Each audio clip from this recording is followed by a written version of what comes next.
رمضان المبارک کی رات کے اندر جو نماز ادا کی جاتی ہے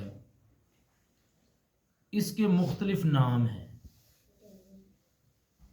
اسی نماز کو نماز تراویح بھی کہا جاتا ہے، اسی نماز کو قیام اللیل بھی کہا جاتا ہے، اور اسی نماز کو تہجد بھی کہا جاتا ہے۔ گویا کہ ایسے سمجھ لیجئے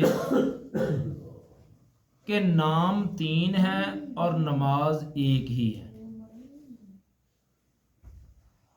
اب اس کے پڑھنے کے وقت کے اندر بھی وسعت ہے۔ عشاء کی نماز کے فوری بعد بھی ادا کی جا سکتی ہے، درمیان رات میں اٹھ کر بھی یہ نماز ادا کی جاتی ہے، اور رات کے آخری حصے میں بھی ادا کی جا سکتی ہے۔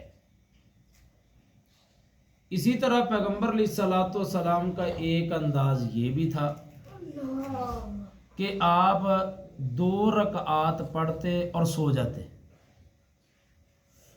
پھر تھوڑی دیر کے بعد اٹھتے 2 رکعتیں پڑھتے پھر سو جاتے، پھر تھوڑی دیر کے بعد اٹھتے 2 رکعتیں پڑھتے پھر سو جاتے، پھر اٹھتے پھر 2 رکعتیں پڑھتے اور ساتھ 3 وتر پڑھتے۔ یعنی کہ اس نماز کا ٹائم عشاء کی جماعت ہونے سے لے کر کے صبح تک ہے، اور پڑھنے کے اندر اختیار ہے کہ آدمی جیسے مرضی پڑھ لے۔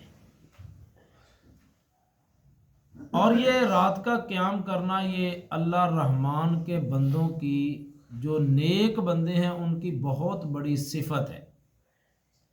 فرمایا والذین یبیتون لربہم سجدا وقیاما، اللہ کے جو بندے ہیں وہ راتیں بسر کرتے ہیں اپنے رب کو راضی کرنے کے لیے، کبھی سجدے کی حالت میں ہوتے ہیں اور کبھی قیام کی حالت میں ہوتے ہیں۔ فرض نمازوں کے بعد سب سے افضل ترین نماز یہ رات کی نماز ہے۔ پیغمبر علیہ الصلوۃ والسلام نے فرمایا، صحیح مسلم کی حدیث ہے، افضل الصلاۃ بعد الفریضۃ صلاۃ اللیل، فرضی نماز کے بعد سب سے افضل، سب سے بہترین نماز رات کی نماز ہے۔ اسی طرح یہ جو نماز ہے یہ آدمی کے دل کو مضبوط کر دیتی ہے اور درست بات کی انسان کے اندر اہلیت پیدا کرتی ہے۔ سورۃ مزمل کے اندر اللہ احکم الحاکمین نے فرمایا کہ ان ناشیۃ اللیل ہی اشد وطئا واقوم قیلا، کہ آپ کا رات کو اٹھنا اللہ کی عبادت اور بندگی کے لیے، یہ دل جمی کے لیے انتہائی زیادہ مناسب ہے اور بات کو بہت درست کرنے والا ہے۔ اسی طرح قیام اللیل سے پچھلے سابقہ گناہ معاف ہو جاتے ہیں۔ پیغمبر علیہ الصلوۃ والسلام نے فرمایا، صحیح بخاری کی حدیث ہے، من قام رمضان ایمانا واحتسابا غفر له ما تقدم من ذنبی، جو رمضان المبارک کی راتوں میں قیام کرتا ہے ایمان کی حالت کے اندر اور ثواب کی نیت کے ساتھ، تو اس کے پچھلے گناہ معاف کر دیے جاتے ہیں۔ یہ نیا کام نہیں ہے رات کا قیام، یہ اللہ کے بندوں کا وصف رہا ہے۔ یہ رات کا قیام قرب الہی کا ذریعہ ہے اور گناہوں سے دور رہنے کا اور گناہوں کو اللہ سے معاف کروانے کا، مٹوانے کا ذریعہ ہے قیام اللیل۔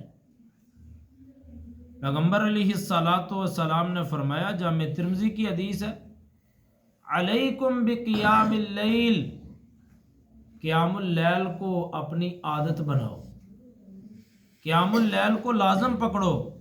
فَإِنَّهُ دَأَبُ الصَّالِحِينَ قَبْلَكُمْ، کیونکہ تم سے پہلے جتنے بھی لوگ نیک گزرے ہیں ان کی یہ عادت رہی ہے، ان کی یہ صفت رہی ہے کہ وہ بھی رات کو اٹھتے تھے، قیام کرتے تھے۔ وَهُوَ قُرْبَةٌ إِلَىٰ رَبِّكُمْ، یہ رات کا قیام کرنا تمہیں تمہارے رب کے قریب کر دیتا ہے، یعنی اللہ کے تقرب کا ذریعہ ہے۔ وَمَغْفِرَةٌ لِلسَّيِّئَاتِ، رات کا قیام کرنا تمہارے گناہوں کا کفارہ بن جاتا ہے، تمہارے گناہوں کو مٹانے والا ہے۔ وَمَنْہَاتٌ لِلْإِثْمِ، رات کا قیام کرنا یہ تمہیں گناہ سے روک دیتا ہے، برائی سے منع کر دیتا ہے، جرائم سے روک دیتا ہے، اس لیے رات کا قیام کیا کرو۔ اور جنت کے اندر داخل ہونے والے جو انسان کے لیے اعمال ہیں ان میں سے بھی اللہ کے رسول نے ایک عمل یہ بتایا ہے، فرمایا وَصَلُّوا بِاللَّيْلِ وَالنَّاسُ نِيَامٌ تَدْخُلُوا الْجَنَّةَ بِسَلَامٍ، رات کو اٹھ کر قیام کیا کرو، تہجد کی نماز رات کا قیام کیا کرو، تدخلوا الجنت بسلام، اللہ کی جنت کے اندر سلامتی کے ساتھ داخل ہو جاؤ گے۔